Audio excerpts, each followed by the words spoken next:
napapansin sa iyong mga kapaligiran.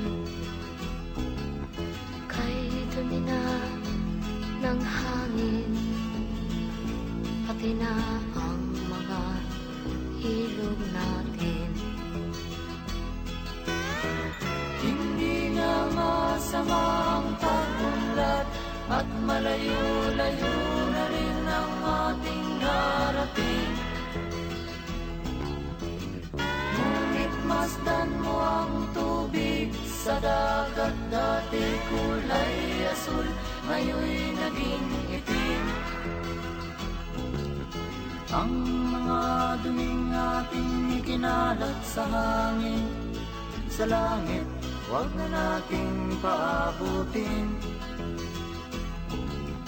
Upang kung tayo'y pumanaw man sa sariwang hangin, sa langit natin matitikman. Mayroon lang akong hinihiling, sa aking pagpanaw sana ay tag-ulan. Gitara ko ay aking dadalhin, upang sa ulap na lang tayo magkantahan.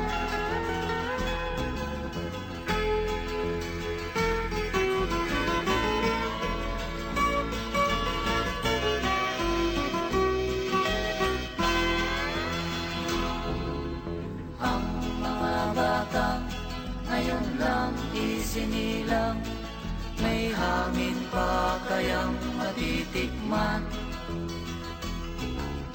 May mga puno pa kaya silang aakyatin, may mga ilog pa kayang lalamuyan.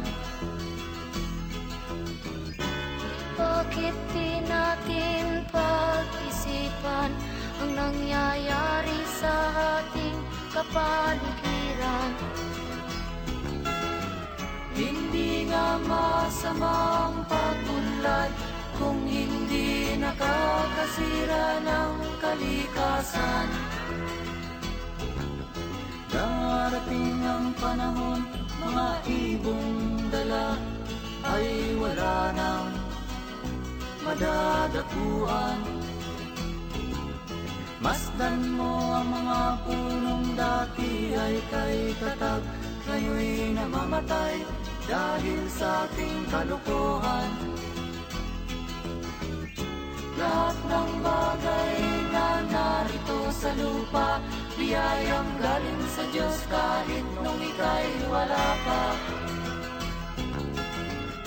Ingatan natin at huwag nang sirain pa, pagkat pag kanyang linawi tayo'y mawawala na.